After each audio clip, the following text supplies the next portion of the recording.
Bom, alguns de vocês me conhecem, outros não. Eu sou Marcelo Veras, eu sou psiquiatra, psicanalista, né? Já escrevi alguns livros, né? E eu estou passando aqui para explicar um pouco um curso que eu vou começar em parceria com a revista Cult, a partir agora do dia 22 de maio. Vão ser seis encontros, segundas e quintas-feiras, das 19h30 às 21h. E o título que eu escolhi é Dizem que Sou Louco. Na verdade, eu escolhi esse título, que é claro, vocês reconheceram, na voz de Rita Lee ou na voz de Ney Matogrosso, mas é para dizer exatamente assim que eu fiz uma opção de não pensar em falar, por exemplo, fazer um curso sobre a psicose exclusivamente. Eu acho que a loucura é um termo muito mais vasto, e eu não queria fazer um tratado de psiquiatria, mas eu queria tentar trazer uma certa familiaridade para familiares, para psicólogos, para psicoterapeutas em geral, por exemplo, mas que não tiveram muita proximidade da loucura em hospitais psiquiátricos e tudo isso. Obviamente também para aquele que ouve vozes e que está meio perdido, aquele que dizem que ele é louco, ele não se acha, e vamos conversar, inclusive, né, sobre isso também. Então, esse curso, ele é aberto, né, de uma certa maneira, né, mas o objetivo é esse, é de tentar dar uma certa dignidade, né, à escuta, né, da fala, né, dessa pessoa que é tão segregada, né, muitas vezes, né, ou seja, o objetivo, então, vai ser podermos discutir. Por isso que eu não quis fazer um curso com muita gente, eu queria fazer um tamanho que desse para a gente poder trabalhar isso, inclusive porque me impressiona como eu vejo muitas pessoas se lançando na clínica, mas sem entender elementos que eu acho que são muito importantes, como, por exemplo, distinguir o que é uma esquizofrenia, uma paranoia, o que significa um estado maníaco, uma melancolia, mas isso palpável, né, na clínica. Então foi o que eu pensei, e eu dividi, então, eu fiz uma pequena divisão dessas 6 aulas, né? A primeira eu dei um título que é As Desventuras da Casa do Poeta. Eu vou explicar por que, né, esse título. É porque eu fui diretor do Hospital Juliano Moreira, aqui na Bahia, só que o primeiro Hospital Juliano Moreira, ele era situado na casa do poeta Castro Alves, não é? E existe, então, uma conexão, por exemplo, muito interessante, que eu encontrei rastros, né, quando eu assumi a direção do hospital, por exemplo, de cadeiras que pertenciam a esse solar, histórias, por exemplo, como a de Leonídia, que foi uma pessoa por quem Castro Alves teve um certo um romance, uma fé, bem pouco antes da morte dele. Ele morreu muito jovem, né, com 24 anos. E Leonídia, algum tempo depois, ela enlouqueceu e foi parar no hospital psiquiátrico, que era exatamente a casa do grande amado dela. Então, ela se autodenominou até a morte, muitos anos depois, ela vivia nesse hospital como a noiva de Castro Alves. Então, com esse exemplo, eu pretendo também traçar um certo panorama nessa primeira aula, né, de questões que são fundamentais para a gente pensar o que é a psicanálise, a psiquiatria no Brasil hoje, ou seja, tentar separar um pouco de conceitos que vêm muito importados, né, de uma visão colonial do que seria o cuidado, do que seria a própria loucura, né?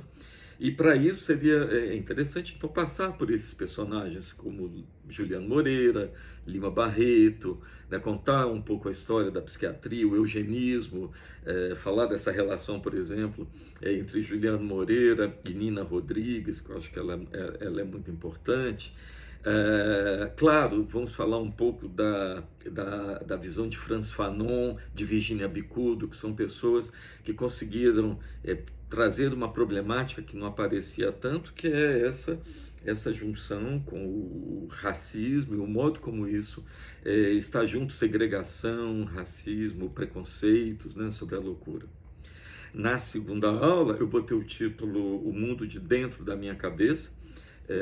Esse título é uma música bem legal que eu aconselho vocês a ouvirem, deve ter no Spotify e no YouTube, certamente, ou comprar, não sei, deve ter algum jeito, do grupo Sertanilha, que é aqui da Bahia. E eu gosto muito dessa música, tanto que no curso eu vou comentar essa música, porque eu quero falar um pouco exatamente do que é o mundo de dentro e o que é o mundo de fora, o que é o dentro e o fora da mente. Então, eu vou problematizar um pouco, por exemplo, o que é realidade psíquica, que não é um conceito tão simples, né? A gente pensa que a realidade ela é sólida, mas no fundo não. A realidade ela é fluida, ela muda a todo instante e cada pessoa singularmente vai ter uma percepção dessa realidade. Então, como achar um ponto comum entre a minha percepção da realidade, a sua percepção da realidade e as leis do mundo? Ou seja, é bom que a gente saiba em ambas as realidades que se o sinal está vermelho, é melhor parar. Se o sinal verde, você pode caminhar. Isso daí para todo mundo, não é? Então, isso se acontece muito exatamente porque eu vou trazer tanto a loucura, né, a partir da psicanálise, Freud, Lacan. Eu vou trazer essa questão que eu acho que é fundamental, que é o impacto da linguagem no nosso corpo. Ou seja, nós não somos nós, ao sermos seres falantes, como eu estou fazendo aqui, né, ao falar com vocês, o que vai acontecer com isso? Nós nos desnaturalizamos um pouco. Nós não somos apenas natureza, seres animais, né? A mente modifica, dá uma perturbação, e que é uma das grandes preocupações que eu tenho, que eu vou trabalhar, inclusive, isso um pouco melhor na terceira aula, onde eu vou falar de corpo e mente para a ciência e para a psicanálise, né? E mostrar exatamente isso, que existe uma certa tendência a reduzir todas as questões psíquicas ao cérebro, né? A equilíbrios, né? Por exemplo, inclusive hormonais, ou então sistemas serotoninérgicos, que, é claro, eles estão presentes, mas eu sempre gosto de lembrar que a gente precisa do cérebro para pensar, assim como a gente precisa do olho para ver.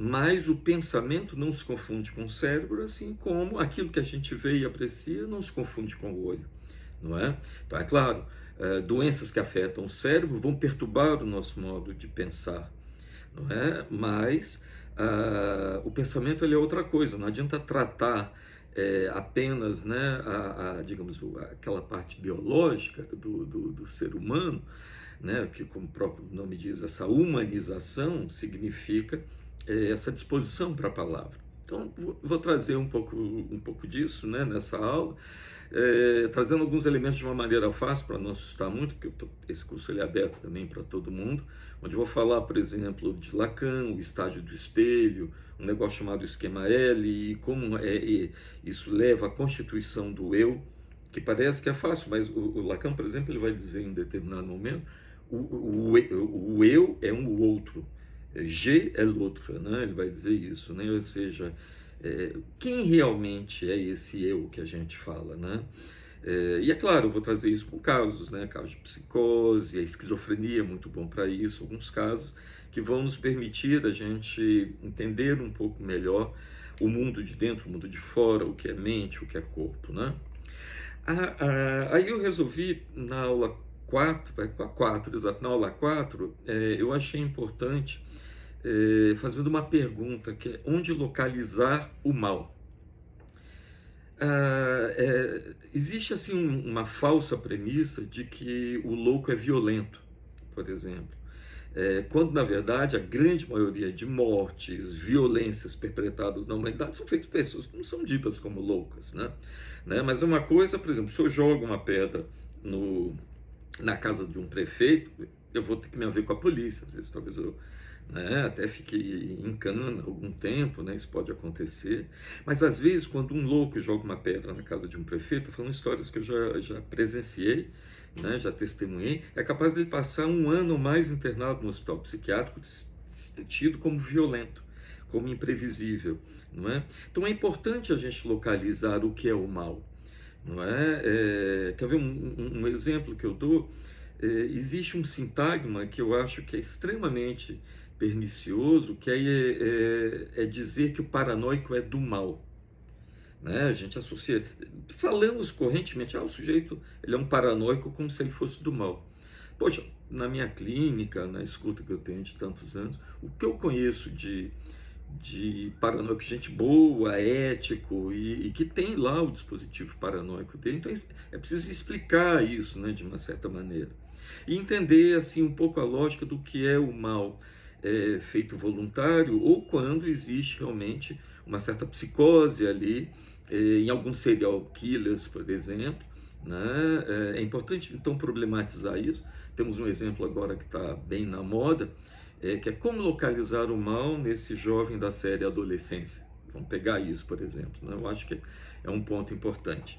A aula 5, eu vou entrar um pouco do modo como talvez a psicanálise tenha me orientado, né, a lidar com a loucura, né, coisa que eu faço há quase 4 décadas, né, a partir então de tentar explicar como real, o que há de real na nossa existência, o que há de simbólico e o que há de imaginário, para que a gente possa ter uma sanidade, a gente estar na vida com uma consciência de si, se deslocando no mundo, é preciso que haja um nó disso. Então é preciso que a gente enode esses registros, né?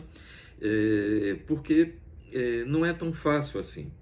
Né? É preciso que a gente entenda, por exemplo, que a função do sintoma, muitas vezes o sintoma, o delírio já é em si um tratamento, uma tentativa de cura do sujeito. Ele está tentando ali equacionar uma relação.